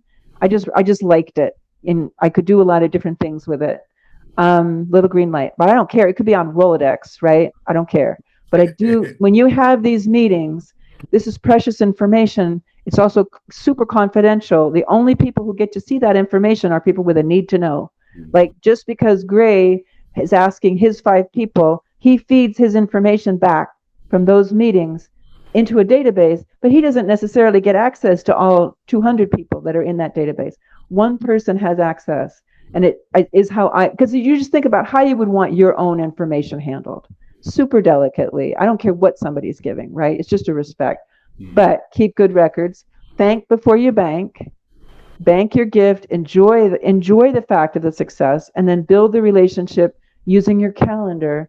This would be for an ongoing project. This is not necessarily. It's possible that you'll just have these donors, and everything will be done by November. But then there is going to be some momentum. So you want to think about, well, where do we channel that? Maybe you channel it back out into the 3 organizations, and you invite people to sign up for those mailing lists. And Well, the project. our vision is to travel the show to some of the cities where Adobe is next year. So you telling everybody about that. I mean, as long as you have news, share the news is what I would say. All right. Okay. I should go. Please be in touch if you have questions. Thank you so much. Yeah, sure. Okay. Please put me on the mailing list. Definitely. Ask me for a gift. I can do a small gift. Yeah, please. Okay. Thank you. All right. But no, ask me and put me on the list. Okay. Thank you. Bye-bye. Thank you. Thank you. Bye, Tell Michael said hi. Okay. Oh, I will. Okay, thank you. All right. Thank you. So, wow. When Kevin and I were finishing up, we were thinking about what homework we might do, our little committee here. Should we start thinking of people to put on the 5,000 plus list so we can not have duplicates, and then begin the assignment as to who speaks to whom? And maybe bring those names to Friday's meeting so we can compare notes, and it's a great idea. We don't have duplications. Yeah, and make sure we're always working off of one list. Right. Yeah. Always one list, because like she said, the major liability is appearing to not have your shit together. Yeah. She said a central person. I don't know who wants to take that on to just be the master of that list. Of that database. I'm too disorganized. I'm not fucking with that. Well, we can decide that on Friday. We'll make Friday. Yeah. Okay. So there's a recording of this. I'll send that out later today, because it should be available soon. And I'll send it to Robert and Steve as well. It'll be interesting, Kevin, if the recording recorded the breakout rooms too. It doesn't. It'll have ours, Lynn. I forgot about that. It will only have hours. Yeah. Oh. We stayed in the main meeting. Yeah. And that's why if you two had gone into a breakout room, it doesn't, I don't know if that's like a flaw of Zoom, but usually breakout rooms, people are being more intimate. So it's probably taking into consideration, people won't feel as trusting if they're being recorded in those smaller sessions. This is my first time doing breakout rooms, so I couldn't figure out how to get us into it. And the coding. Could part of our getting our shit together also be some postcard that we can leave with potential donors that has the contact, the website information on it? Gray was saying yesterday about a palm card or something. Something that we could leave them with, that they can do a little bit more research, to a website with that's well, nice. Gray has Gray has the website, right? Well, wasn't that just kind of like a draft website? It was, but but we should, you know what, on Friday, if we could all walk through it together collectively and Yeah. just make that final Yeah. approval on the Because website. Yeah, it's a, Let's do that. I really think it's important to get that on the agenda and get that down. So, Yeah. Let's we Can do I have that. that can when I we're making these asks. can I share something that I made for myself? Oh my, let me take this thing off my screen. Gray, I don't know if I gave you one of these. Oh, I don't want to blur. It's hard to get rid of You're the. good. It's gone. It's gone, Jonathan. Oh, thank you. what is So that? this is a two and a half by 2.5 card, You did give me that. That is rounded nice. edge, and then it has my QR code. Because last I was at dinner with someone the other night, and they were like, "Oh, do you have a card?" And I gave them the card, and then they started like reading things from my CV, and I was like, and he was like, "Oh yeah, I put my phone up on your QR code." I didn't know he was going to do it right there, but that's how much a QR code just puts you in touch with, helps the rubber meet the road. So on Gray's website, if we put QR codes next to the different places where people can link to, they can Well, see the link and click it or scan the QR code and go there, whatever. right, because right now on the website, if you at the bottom of the website is the hyperlinks to the social medias for each group. So if you click on it, it'll take you there. It'll take you to the Facebook page for other countries. It'll take you to the, I think, Facebook for Adobe and I think Gmail. So each one, if you click it, it's just a big box on the bottom. Okay. So, Okay. But I think that palm uh, card, Jonathan, it's very attractive. It's an yeah, unusual shape, very, and Mhm. very. Where did you it's get that? it's simple, and I Vistaprint. think it would really be beneficial. Okay. Yeah. If when would we need one? Because my plate is full, but that's something that I would like to work on. I just don't want to, say oh, it was due next week and then I'm still haven't done it. So We don't really have any face to, well, actually, if we're doing face-to-face meetings, it would be nice to have it. But No question. Yeah. well, that's true. But if it has fun, if it's universal and evergreen, right, then we can bring it to every event. I mean, I'm not suggesting we order 1,000, but maybe start off with 200, and then yeah, and like get at more the as we need Adobe them. thing, we could have had it, and Yeah. But Yeah. And maybe we Black don't have to. Pride's coming up. Black Pride's coming up Black Pride Oh, is in yeah. in New like York. a month. Yeah. Yeah. Yeah. So, the only thing I would like us to possibly also look at and contemplate or consider when we would practice. When could Right. we practice these asks? Because that was really helpful. And so if we could really And I get wonder comfortable. if we, well, if we did breakout rooms, we At our could maybe meetings. take the last half hour, like she Mhm. did with this, to do practices. Because like we started 20 minutes late yesterday, so like we don't right now need an hour and a half for just our meeting.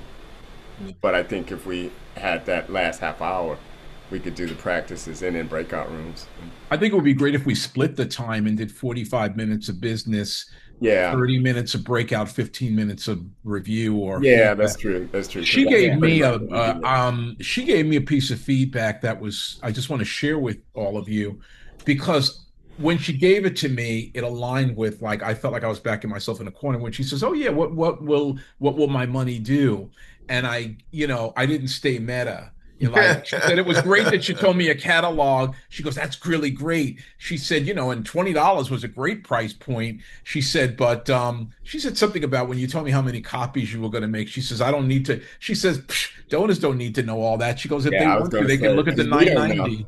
Yeah, and but she was like, yeah, she gave really, really good feedback. It was Yeah, clear, very yeah. clear. That's an excellent question that I'm just across the board. I think we should familiarize ourselves with.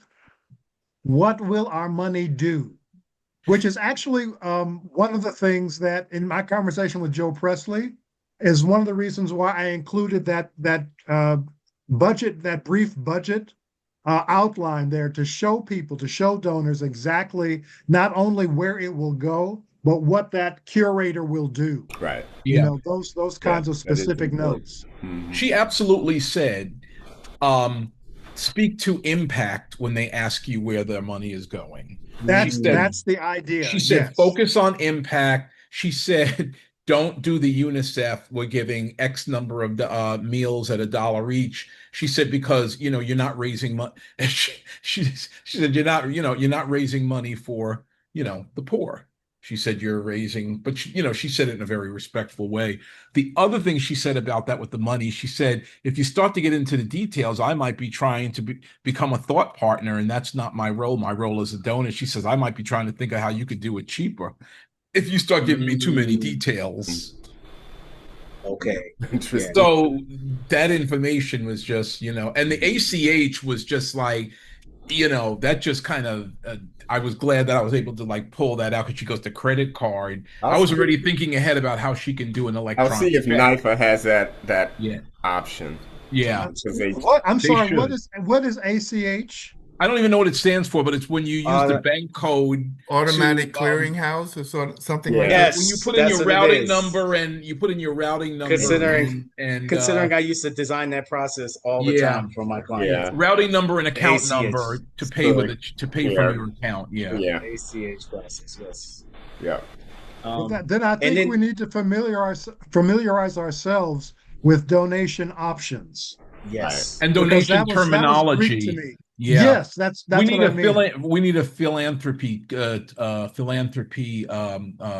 tip sheet. And Gray, Yeah. I loved your idea about the phrases and different responses. I think that's something we need to work on as well. Can I use Zelle? Well, that's a valid question because it is we don't have a bank account, so Zelle is bank account to bank account. So I'll look at the back end of NIFA to see what all the options are. I don't know. Yeah. The ones that are up front are credit card related payments, but there's probably a way to bring those others in, but they don't give you it as a standard. Well, there's a check, right? You can send a check to NIFA. Correct, and they have the address for that. I'll look at both Zelle and ACH to see what those options are available. Yeah. Also, two last things I have. Does anybody know of anybody who's organizing anything for Black Pride locally? No, there's a couple of things on Facebook that have been popping up that I've been saving but haven't really read. I know not Donald. Michael Finch talked about a boat ride. So the guys who've been hosting the boat ride, they're going to be doing it, and it's supposed to be like huge this year. So, panels at the boat ride. I don't know. I'm kind of feeling a little weary about that because The boat rides, I don't think people they're not stopping to look at them. No, you don't want your stuff on the floor. No, exactly. Or And then overboard. Yeah, exactly. Like, exactly. Listen, if they were buffed mannequins, that's different. But Right. But we can have the cards. We can have palm cards for them if we need to do it. And then lastly, we need to figure out how we're gonna when and how we're gonna ask Beth, for some, because she said ask her. So yeah, she's an ask. She's a donor. That's Great. She's in your book club. She's in your book club.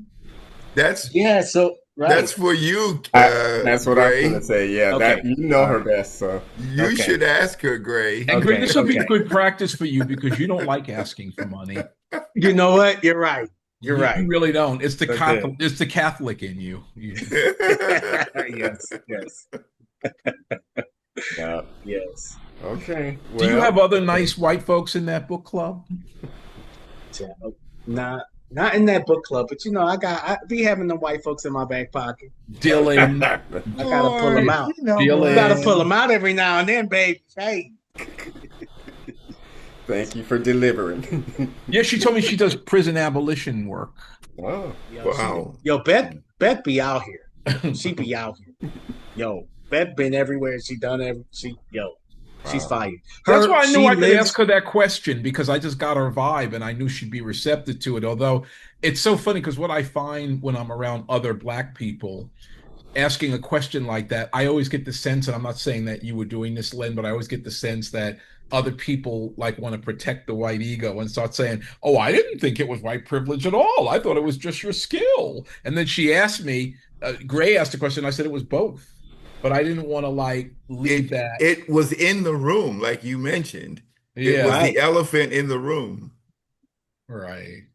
Yeah. because it's always in the room. When these black and white situations happen, that power we slip into that power dynamic so easily. Yeah. And I'm glad you did put it out there because Beth loves to challenge that. Mm. She is not one to like, she's definitely a John Brownish type. She's one of them. Her, We're by the also way, going to be her dealing with this because we're not just going to be. I mean, I think, when she said we're likely going to be talking to other SGL black men, I think she's right. But I don't think our ask is going to be limited to that. We might find ourselves up in some, we need foundation with, we need to go to them, and that may be well, something that we do, supplementally. Is what's our isn't the list of Ford allies? Foundation, isn't the Ford Foundation chair? He's SGL black. I forgot his He name. he retired. Oh, he did? Darren Walker. Yeah. Child, you are just on the cutting edge. I'm Well, sticking he's with a you. former co-worker. We worked at Abyssinian Development Corporation together in the 90s. So I have called on him for a few things, not exactly money, but definitely access to things. Who's his successor? It's a woman, white woman. No, she may be Latino. I didn't recognize her name. Kevin, do you think that he would be a good resource for suggested donors? I would save him for something bigger. Okay. You better play cards. Yeah, because It's chess, not checkers. yeah, I would save him for something bigger. He has an op-ed in today's New York Times, and I didn't read it yet, but I think he's doing some kind of film venture or something like that. So I would save him on that. Um, yeah.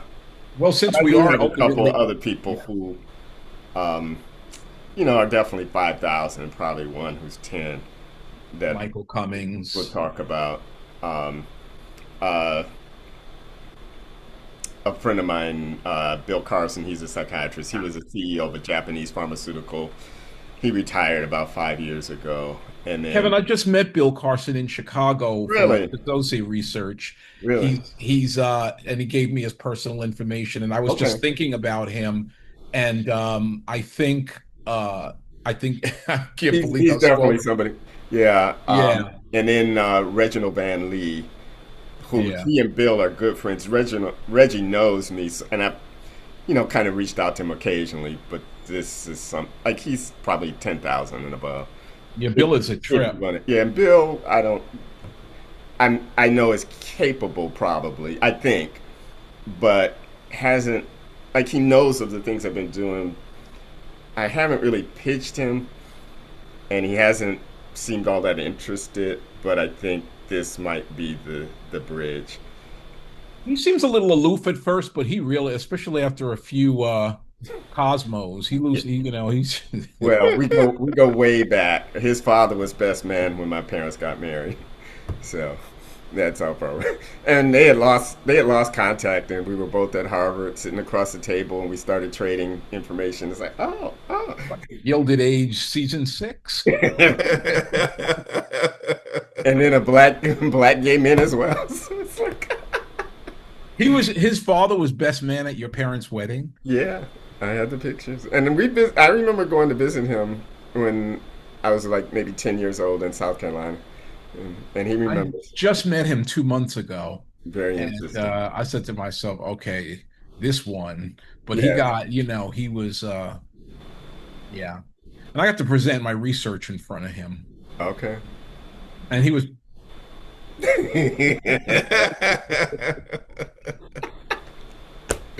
So, yeah. so let's come prepared with names. Friday. Yes. Okay. And this is why we need one list. That's true. That's Yeah. very true. That's very true. Gentlemen, I'm going to say up front that I don't know folks offhand, that would be $5,000 donors. I don't know people like that. Well, we got to make them. I mean, I Yeah. think you probably know people we know. No.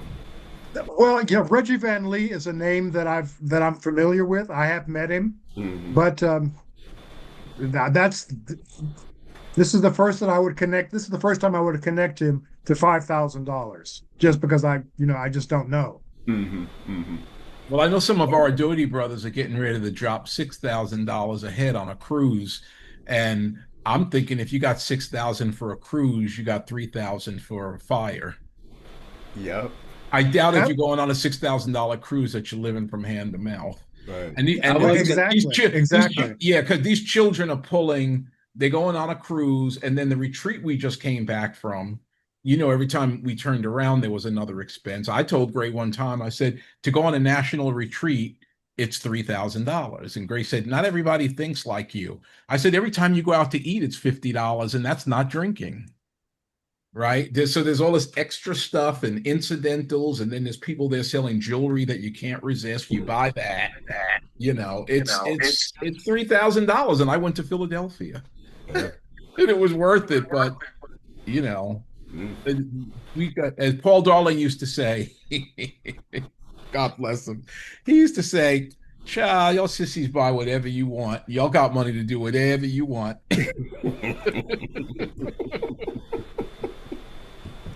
Uh, He said people spend money on their priorities. So, yes, this is as true. she said, Yeah. invite them in and Yeah. reconnect them with their purpose and make them feel part of. And Hmm. Yeah. Yep. Yep. Yep. Well, great.